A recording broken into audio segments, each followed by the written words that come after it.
குடும்பத்தில் கலவரமும் குழப்பமும் உண்டாவதற்கு காரணம் என்ன? கணவன் மனைவிடத்தில் பொறுமை இல்லை. பாருங்க, ஒரு சின்ன கதை ஒன்று உங்களுக்கு சொல்கிறேன் பாருங்க.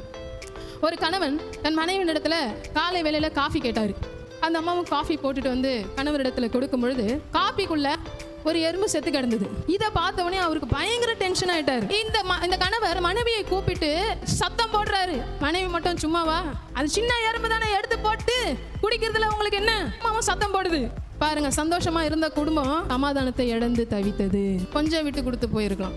ஆனா இதே சம்பவம் இன்னொரு வீட்டில் நடக்குது. கணவர் காஃபி கேட்கிறாரு, மனைவி கொண்டு வராங்க. மனைவி கொண்டு வந்த காஃபில எறும்பு செத்து கிடக்கு. ஆனா அந்த கணவர் செய்த காரியம் என்ன தெரியுங்களா?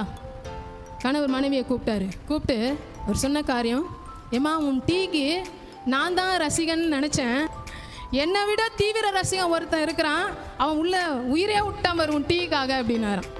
அவன் சொன்னது நகைச்சுவையாக இருந்தாலும் இந்த மனைவி தன் தவறை